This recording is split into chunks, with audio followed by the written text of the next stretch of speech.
খুশি, সে তো এটাই চেয়েছিল। তে জাঙ্কুকের গলা জড়িয়ে ধরলো। সমস্যা কি? গলা জড়িয়ে ধরছিস কেন? না হলে তো পড়ে যাব। পড়বি না, আর ধরবিও না। এমন কেন করেন? ধরলে কি হয়েছে? জাঙ্কুক আর কথা বাড়ালো না, তেকে নিয়ে চললো তার রুমের উদ্দেশ্যে। তে দুই হাত দিয়ে জাঙ্কুকের গলা জড়িয়ে ধরে কাঁধে মাথা রাখে। জাঙ্কুক তেকে রুমে এনে বিছানায় বসিয়ে দেয়। ঘুমিয়ে পড়, আমি সোফায় ঘুমাবো। তে জাঙ্কুকের কথা শুনে মনে মনে বলল, এমা, একসাথে থাকার জন্যই তো এত কিছু করলাম, এখন কি শুনছি? আপনি সোফায় ঘুমাবেন কেন? বিছানায় কি জায়গা হবে না? রুমে এনেছি বলে ভাবিস না আমি তোর সাথে এক বিছানায় ঘুমাবো। আমার সাথে এক বিছানায় ঘুমাতে হবে না। আপনার বিছানায় আপনি ঘুমান, আমি সোফায় ঘুমাবো। ঢং করবি না, বিছানায় ঘুমাতে বলেছি, বিছানায় ঘুমাবো, তাহলে আপনাকেও ঘুমাতে হবে। বড্ড বেশি করছিস। জাঙ্কুক রুম থেকে বের হয়ে যায়। কোথায় যাচ্ছেন? জাঙ্কুক জবাব না দিয়ে চলে যায়। কিছুক্ষণ পর ফিরে আসে সাথে একটা কোলবালিশ নিয়ে। কোলবালিশ আনলেন কেন?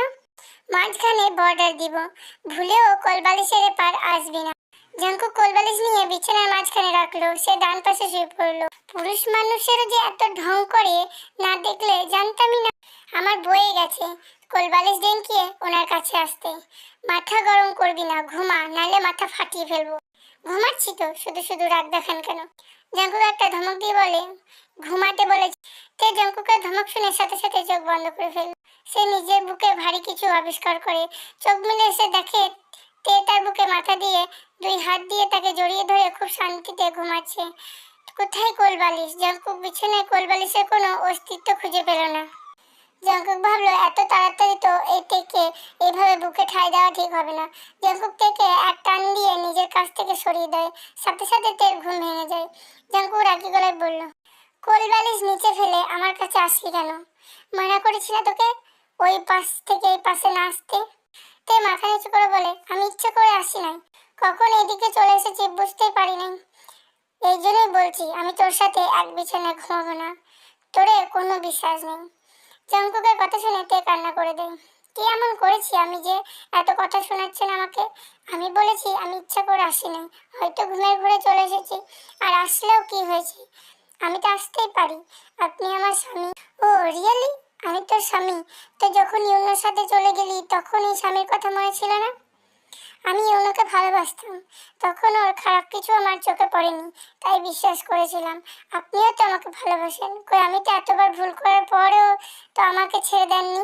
ভালোবাসেন তো আমাকে, তাই আমাকে ছেড়ে দিতে পারছেন না। তাহলে আমি কিভাবে ছেড়ে দিতাম বলেন? জাঙ্কুক চুপ করে আছে। তে আবার বলতে লাগলো, আপনার সাথে দেখা হওয়ার আগে, পরিচয় হওয়ার আগে থেকেই ওকে আমি ভালোবাসি। কে জানতো ও আমার সাথে খেলা করছে? জানলে নিশ্চয়ই এত বড় বিপদে পড়তে হতো না আমাকে। আমি এখন আপনাকে একটা কথা বলে দিতে চাই, আমি আপনাকে ভালোবাসি। হ্যাঁ, সত্যি আমি আপনাকে ভালোবেসে ফেলেছি। আপনি বিশ্বাস করবেন কিনা জানি না, কিন্তু সত্যি আমি আপনাকে ভালোবাসি। আপনি আমাকে চাইলে কষ্ট দিতে পারেন, অনেক কষ্ট দিতে পারেন, কিন্তু দিনের শেষে আপনাকে আমাকেই ভালোবাসতে হবে। তের কথা শুনে জঙ্কুক পুরো শান্ত হয়ে যায়। সত্যিই তো, তে তার সাথে এত প্রতারণা করার পরেও সে তের প্রতি একটুও ভালোবাসা কমাতে পারেনি।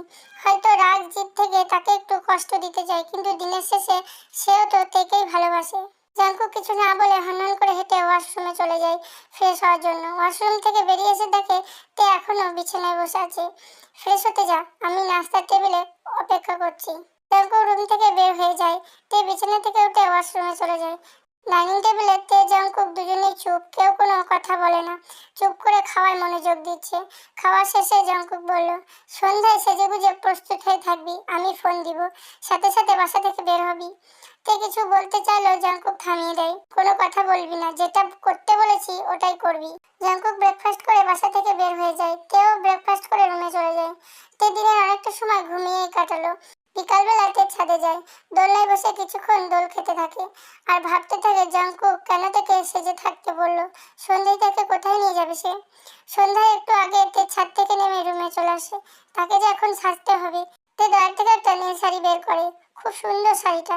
তে কিন্তু এখনো জানে না জঙ্কুকের প্রিয় রং কি। তার মন বলছে জঙ্কুকের প্রিয় রং নীলই হবে। তে খুব সুন্দর করে শাড়ি পরে নিল, হাতে চুড়ি, কানের দুল পরে নিল, মোটামুটি ভাবে সেজে তৈরি হয়ে নিল। সন্ধ্যার একটু পর তের ফোনে জঙ্কুকের ফোন আসলো। জঙ্কুক ওপাশ থেকে বলে, নিচে নামো, অপেক্ষা করছি। তে ফোন রেখে তাড়াতাড়ি করে রুম থেকে বের হয়ে যায়। বাইরে বের হয়ে দেখে জঙ্কুক দাঁড়িয়ে আছে। তে জঙ্কুকের কাছে গিয়ে দাঁড়ায়। জঙ্কুক তের দিকে তাকিয়ে তেকে একবার ভালোভাবে দেখে নিল। খুব সুন্দর লাগছে তোকে। তে অবাক হয়ে যায় জঙ্কুকের এই কথা শুনে। জঙ্কুক তার সুনাম করছে, সত্যি জঙ্কুক তার সুনাম করছে। তে তো এইসবে শুনতে চায় জঙ্কুকের কাছ থেকে। ধন্যবাদ। ওঠ গাড়িতে। আমরা কই যাব? গেলেই দেখতে পারবি, এখন জিজ্ঞাসা করিস না আর। আচ্ছা। তে গাড়িতে উঠে বসে। জঙ্কুকও গাড়িতে উঠে ড্রাইভিং সিটে বসে। গাড়ি এসে থামে একটা রেস্টুরেন্টের সামনে। জঙ্কুক দরজা খুলে দেয় তেকে গাড়ি থেকে নামার জন্য। তে গাড়ি থেকে নেমে দাঁড়ায়। জঙ্কুক তের কাছে এসে তের হাতটা চেপে ধরে। তে আবারও অবাক হয়ে যায়। অবাক হয়ে জঙ্কুকের দিকে তাকায়। জঙ্কুক বিষয়টা বুঝতে পেরে মুচকি হাসি দিয়ে বলে, আমার বউর হাত ধরলে কি তোমার কোনো সমস্যা? আমার হাত, আর আপনি আমাকে একবার তুই একবার তুমি এত ধরনের কথা বলেন কেন?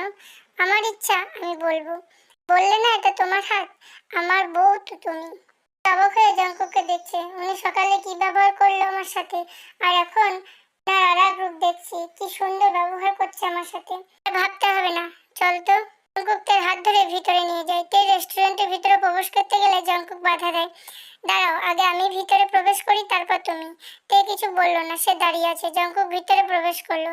এবার আসতে পারো। ভিতর থেকে জঙ্কুকের কণ্ঠ শুনে তে ভিতরে প্রবেশ করে। প্রবেশ করতে এসে ছোট একটা শক খায়। জঙ্কুক হাঁটু গেড়ে তার সামনে বসে আছে। তার থেকে বড় কথা হচ্ছে তার সামনে ফুলের রাস্তা, দুই পাশে বেলুন। ফুলের রাস্তা, ফুল দিয়ে লেখা ওয়েলকাম মাই লাভ। তে অবাক চাহনিতে জঙ্কুকের দিকে তাকিয়ে আছে। হেঁটে আমার দিকে আসো। তে কথা না বাড়িয়ে হেঁটে জঙ্কুকের দিকে আসে। জঙ্কুকের কাছে আসতে জঙ্কুক বলল, আমার হাঁটুর ওপর তোমার পাটা রাখো। কি? কেন? রাখো, তারপর দেখতে পাবে। তে জঙ্কুকের হাঁটুর ওপর তার সুন্দর পাটা রাখলো। জঙ্কুক তার পকেট থেকে একজোড়া নুপুর বের করে তের পায়ে পরিয়ে দেয়। তে জঙ্কুকের এমন কাজে আরো একবার শক খায়। সে ঘোরের মধ্যে চলে যায়। সে বিশ্বাস করতে পারছে না এই সব কিছু তার সাথে হচ্ছে। এবার হাঁটু থেকে পাটা নামাতে পারো। তার সাথে সাথে জঙ্কুকের হাঁটু থেকে নিচে পাটা নামিয়ে ফেলে। জঙ্কুক নিচ থেকে উঠে তের হাত ধরে তেকে নিয়ে রেস্টুরেন্টের এক পাশে বসলো। জঙ্কুক ওয়েটার বলে ডাক দিতেই একজন ওয়েটার এসে টেবিলে একটা কেক রাখে। জঙ্কুক তেকে কেকের দিকে তাকাতে ইশারা করে। তে কেকের দিকে তাকিয়ে অবাক হয়ে যায়। কেকের উপর লেখা আছে উইল ইউ লাভ মি। তে অবাক হয়ে বলে, আপনি কি আমাকে প্রপোজ করছেন? জঙ্কুক হেসে বলে, সত্যি বলে তে খুশিতে লাফিয়ে ওঠে। মিথ্যা বলবো কেন? তাহলে মুখে বলুন না প্লিজ প্লিজ। তে I love you, will you love me? তে খুশি হয়ে তাড়াতাড়ি করে বলে, ইয়েস আই উইল। ওকে, এখন কেক কাটো। তে আর জঙ্কুক দুজনে হাত দিয়ে একসাথে কেক কাটলো। দুজন দুজনকে খাইয়ে দিল। তে খুশি হয়ে এর ফাঁকে জঙ্কুক একবার জড়িয়ে ধরলো। বাইরে ডিনার করে জঙ্কুক তেকে নিয়ে বাসায় চলে আসে। তে সিঁড়ি বেয়ে উঠতে গেলে জঙ্কুক বাধা দেয়। এখন উপরে যাওয়া যাবে না, আগে ফ্রেশ হয়ে আসি দুজনে গেস্ট রুম থেকে। কেন? জঙ্কুক হেসে বলল, সারপ্রাইজ, বলা যাবে না। আচ্ছা, বলতে হবে না, পরে দেখে নেব। জঙ্কুক তো দুজনে গেস্ট রুমে চলে যায়। দুজনে ফ্রেশ হয়ে নেয়। তে ফ্রেশ হয়ে এসে দেখে বিছানার উপর একটা লাল শাড়ি। এটা কার? তোমার। এখানে কেন? এখন এটা পরবে কেন? আমি বলছি পরতে, তাই পরবে, ব্যাস। আমি যাই, তুমি চেঞ্জ করে নাও। জঙ্কুক রুম থেকে বের হয়ে যায়। তে লাল শাড়িটা হাতে নেয়। প্রায় কিছুক্ষণ পর একটা সার্ভেন্ট এসে দরজায় নক করে। ম্যাম, হয়েছে আপনার? তে দরজা খুলে দেয়। হয়েছে। আপনাদের স্যার কোথায়? স্যার আছে আশেপাশেই। স্যার বলেছে আপনাকে রুমে যেতে। আচ্ছা, যাচ্ছি। ম্যাম, আপনাকে অনেক সুন্দর লাগছে। স্যার দেখে ফিদা হয়ে যাবে। তে লজ্জা মিশ্রিত একটা হাসি দিয়ে রুম থেকে বের হয়ে আসে। তে দরজার কাছে আসতেই দেখতে পায় দরজার মধ্যে লেখা আছে স্বাগতম বউ। তে হেসে দরজা খুলে নিজের রুমে প্রবেশ করে। রুমে প্রবেশ করতে সে বিশাল একটা ঝটকা খায়। পুরো রুম ফুল দিয়ে সাজানো। সব থেকে অবাক করা বিষয় হচ্ছে বিছানাটা ফুল দিয়ে সাজানো হয়েছে। যেমন করে বিয়ের রাতে বাসর ঘরে সাজানো হয়, ঠিক সেভাবেই সাজানো হয়েছে। তে পা টিপে টিপে বিছানার পাশে যায়। বিছানার উপর একটা নীল কাগজ। তে কাগজটা হাতে নেয়। কাগজে লেখা আছে আমাদের বিয়ের পর বাসর হয়নি, সেদিন সব সাজানো নাটক ছিল। আজকে আমাদের দুজনের সম্মতিতে আমাদের বাসর হবে। তোমার জামাইয়ের জন্য অপেক্ষা করো, সে আসছে। তে কাগজটা পড়ে হেসে দেয়। তে নিজে নিজে বলে, পাগল একটা। সে নতুন বধূর ন্যায় বিছানায় উপর বসে পড়ে। জঙ্কুক রুমের দরজা খুলে ভেতরে প্রবেশ করে। বিছানার উপর তাকাতে এসে মুচকি হাসি দেয়। তার বউটা ঠিক নতুন বধূর ন্যায় মাথায় ঘুমটে দিয়ে বিছানার উপর বসে আছে। জঙ্কুক হেঁটে বিছানার উপরে গিয়ে তের পাশে বসে। তে আগের মতোই বসে আছে। জঙ্কুক তের সামনে গিয়ে তার মাথা থেকে ঘুমটাটা সরিয়ে দেয়। জঙ্কুক দেখে মুচকি হেসে বলে, এত সুন্দর বউ আমার, ফিদা হয়ে গেলাম। তে লজ্জা পায়, মুখ ফুটে বলে, আপনাকেও অনেক সুন্দর লাগছে। এই প্রথম তুমি আমার সুনাম করলে, যাক, শুনেও ভালো লাগলো। তোমার জন্য আমার পক্ষ থেকে একটা গিফট আছে। জাঙ্কুক পকেট থেকে একটা ডায়মন্ডের রিং বের করলো। এটা তোমার জন্য, অনেক সুন্দর, পরিয়ে দিন। তে জাঙ্কুকের দিকে নিজের হাতটা বাড়িয়ে দেয়। জাঙ্কুকের হাতের অনামিকায় রিংটা পরিয়ে সেখানে একটা চুমু খেলো। তে আজকে কি আমাকে তোমাতে হারাতে দিবে? তোমাতে মিশে যেতে দিবে? তোমাতে ডুবে যেতে দিবে? তোমাকে ভালোবাসতে দিবে? তে মুচকি হেসে মাথা নাড়ায়। জাঙ্কুক তার জবাব পেয়ে তেকে নিজের কাছে টেনে নেয়। তের মিষ্টি ঠোঁট জোড়ায় নিজের ঠোঁট ডুবিয়ে দেয়। কিছুক্ষণ তে জাঙ্কুক ঠোঁটের উষ্ণ ভালোবাসায় ব্যস্ত হয়ে পড়ে। জাঙ্কুকের ঠোঁট থেকে সরে এসে তের পেটে তার ঠোঁটের ছোঁয়া দেয়। জাঙ্কুকের এমন স্পর্শে তে কেঁপে কেঁপে ওঠে। জাঙ্কুকের সারা শরীর জুড়ে তার ঠোঁটের ছোঁয়া দিতে থাকে। তেকে নিয়ে ভালোবাসার খেলার মধ্যে ওঠে। তেও এই ভালোবাসার খেলায় পূর্ণ সহযোগ দেয়।